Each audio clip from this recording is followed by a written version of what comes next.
हज़रत अली शेर खुदा रदी अल्लाह ताला अन्हु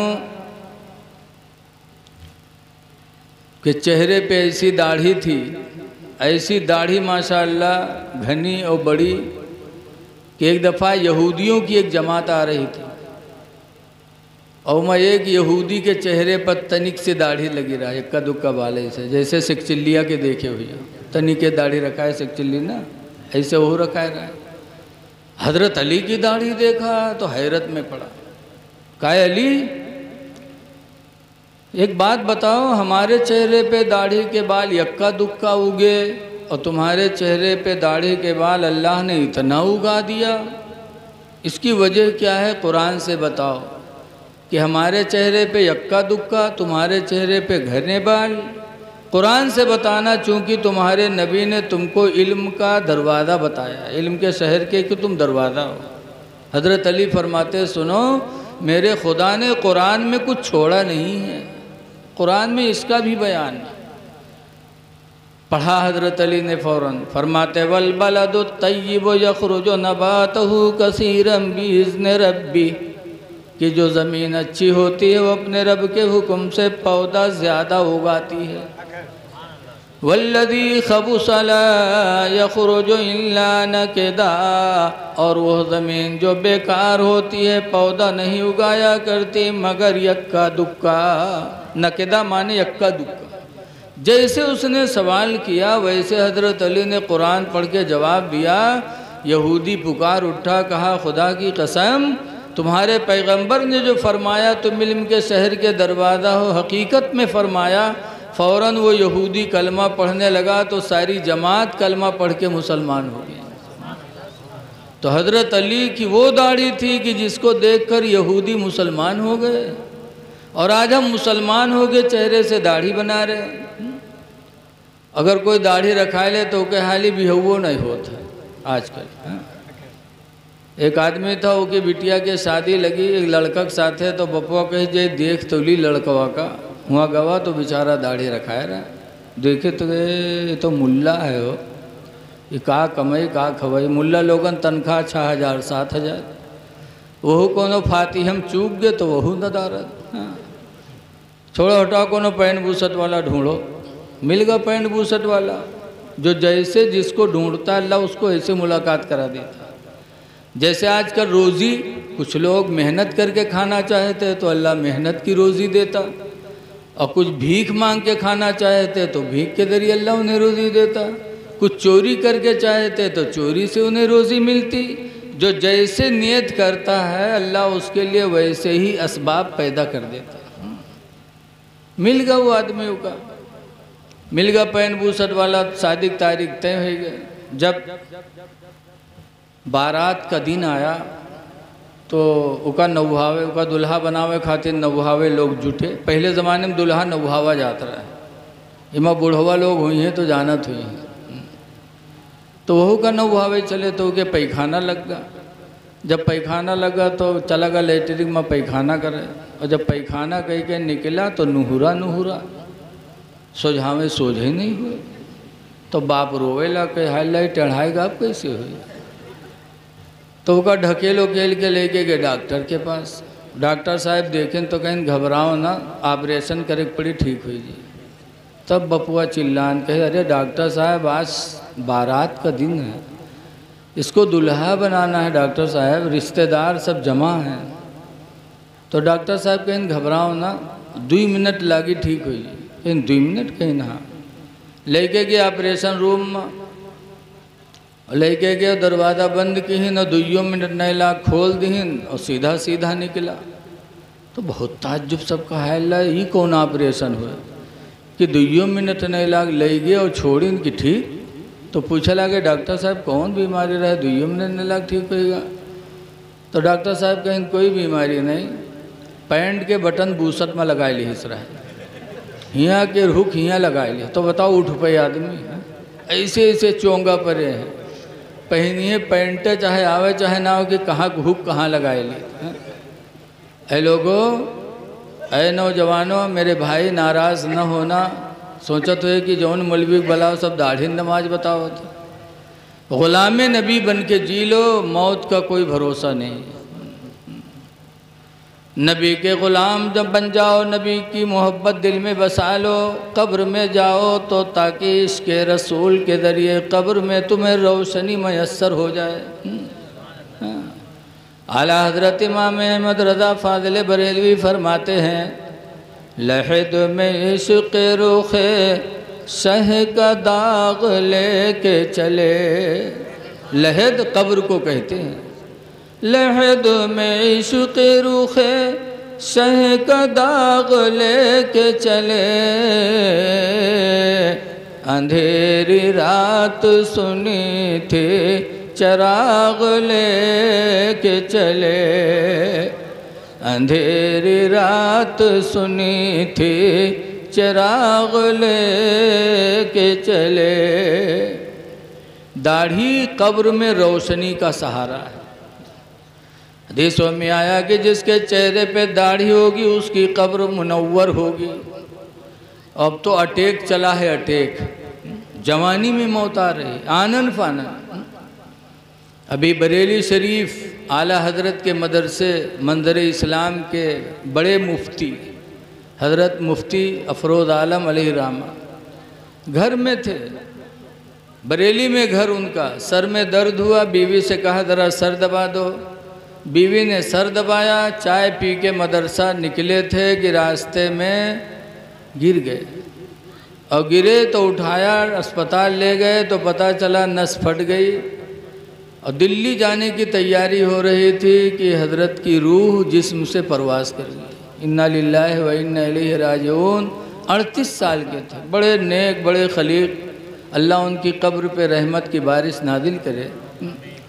तो मौत अब जवानों को आ रही है। पहले बुढ़ापे में आती थी, अब बुढ़ापों में तो आती ही जवानी में आने लगी। खुदा जाने कि इस वक्त क्या हो जाए। तो ग़ुलाम नबी बन के जी लो। अल्लाह कुरान में फरमाता, वला तमूतुन्न इल्ला व अंतुम मुस्लिमून। हरगिज़ हरगिज़ तुम न मरो मगर मुसलमान बन के मरो। मुसलमान बन के जाओ, कब्र में रोशनी का सहारा लेके जाओ, चेहरों को दाढ़ी से मुनव्वर कर लो।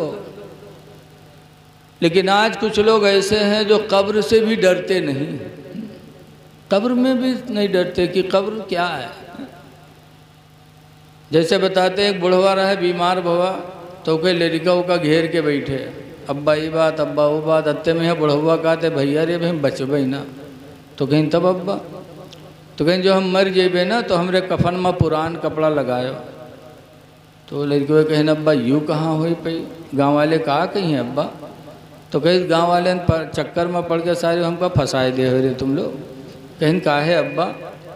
तो बड़ुआ कहते पुरान कपड़ा में लपेट के रखो कब्र में, ताकि जब फरिश्ते आई हैं सवाल करें और देखिए कफन पुरान, तो कहें ये तो बहुत पहले मर चुका है, कहीं हिसाब होएगा वही छोड़ो। तो छोड़ छाड़ चले जाई हैं और नवा कफन में लपेट कर रखिए, जुड़ते जुट जाई हैं कि न जुटी हैं रे।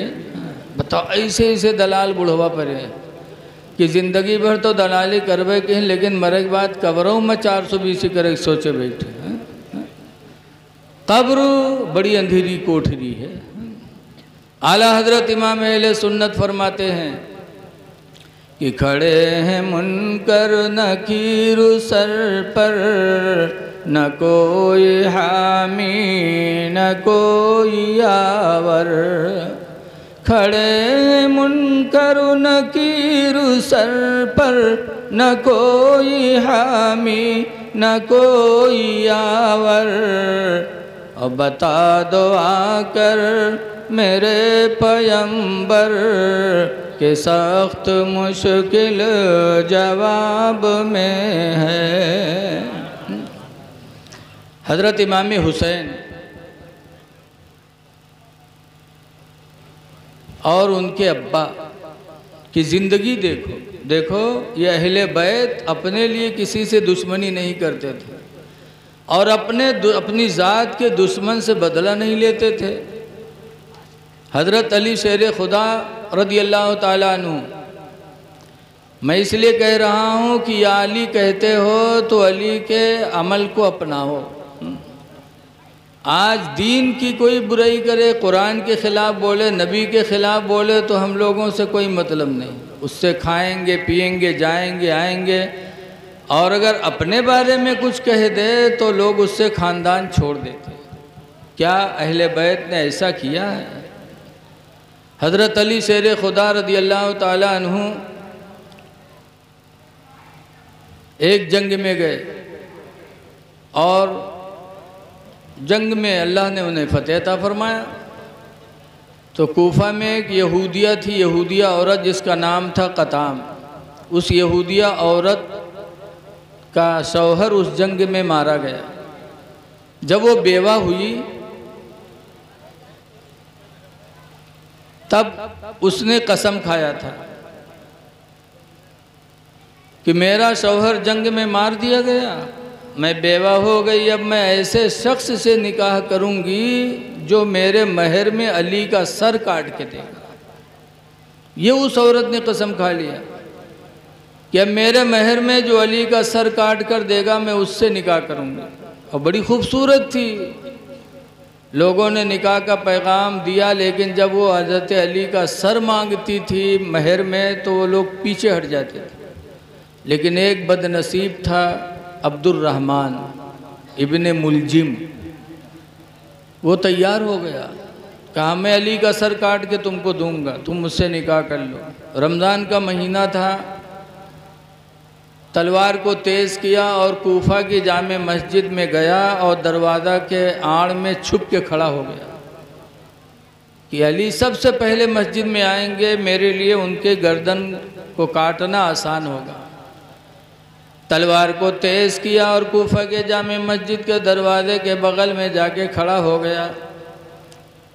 हज़रत अली रोज़े की नियत करके, सेहरी खा के रोज़े की नियत करके, वज़ू बना के नमाज फ़जर अदा करने के लिए कूफा की मस्जिद में आ रहे थे। और उनकी आदत थी कि जब मस्जिद में आते थे तो कहते थे अस्सलाह अस्सलाह अस्सलाह, यानी नमाज नमाज नमाज। वो जानता था कि ऐलान करते आएंगे मेरे लिए मारना आसान होगा। तलवार को तेज़ किया, 21 रमज़ान थी, गया रात में दरवाज़ा के बगल में छुप के खड़ा हो गया। सुबह हज़रत अली तशरीफ़ लाए रोज़े की नियत करके, जैसे कूफा के दरवाज़े की कूफा के मस्जिद के दरवाज़े पे कदम रखा, जैसे दुआ मांगी अल्लाहुम्मा अफ्तह ली अबवाब रहमतिका, अल्लाह मेरे लिए रहमत के दरवाज़ों को खोल दे, वैसे ही अब्दुर्रहमान ने तलवार मारी हज़रत अली पर। हज़रत अली की कनपटी कटी और ज़मीन पे बेहोश होकर गिर गए। ये भगा, पीछे से इमाम हसन आ रहे थे, पकड़ लिया और पकड़ के घर में बंद किया। इतने में शोर हुई कूफा में कि हज़रत अली पर कातिलाना हमला हो गया। हज़रत इमाम हसन आए, हज़रत अली को उठा के घर ले गए। तो हज़रत अली को दूध का पियाला इमाम हसन ने दिया था कि अब्बा इसको पी लो। तो हज़रत अली ने फरमाया था, हसन मेरा कातिल कहाँ? आप लोग ज़रा उठक बैठक ना करो भैया, ज़रा बैठ जाओ थोड़ी देर के लिए। आपने इतनी मेहनत से जलसा सजाया है, मैं चाहता हूँ कि कुछ बातें आपके दिलो दिमाग में आ जाए, हो सकता है कोई अमल कर ले। हज़रत अली फरमाते हैं, हसन मेरा कातिल कहाँ है? कहा अब्बा मैंने उसे कमरे में बंद कर दिया है आपका बदला लेने के लिए। तब उस वक्त हज़रत अली ने क्या फरमाया था, यही बताना मैं चाहता हूँ। हज़रत अली ने कहा था, हसन पहले दूध का प्याला मेरे कातिल को पिला दो।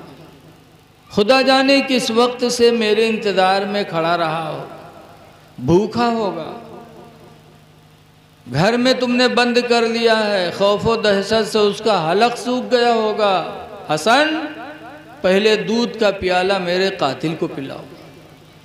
इमाम हसन लेके गए, कहा ले पी ले। उसने सर हिला दिया, नहीं पीऊँगा। तो फिर लाए, हज़रत अली को दिया। तो हज़रत अली ने कहा क्या हुआ? कहा नहीं पिया। तब हज़रत अली रोए थे, कहे थे मेरा कातिल बड़ा बदनसीब निकला। मैंने दिल में सोच लिया था कि अगर मेरे हाथ का दिया हुआ दूध का प्याला पी लेगा तो क़यामत के दिन मैं अपना खून माफ़ करके रसूलुल्लाह से इसकी शफाअत करा दूंगा। लेकिन मेरा कातिल बड़ा बदनसीब निकला, ये कहकर हज़रत अली की शहादत हो गई 21 रमज़ान को। ए आली आली कहने वालों, हज़रत अली ने अपने कातिल से बदला नहीं लिया, अपनी जान के दुश्मन से बदला नहीं लिया, बल्कि दूध का प्याला पेश किया था। इससे पता चला कि जो हमारा दुश्मन हो उससे हम अच्छा बर्ताव करें। हज़रत अली ने हमें यही तालीम दी है, अपने दुश्मनों के साथ भी अच्छा सलूक करो।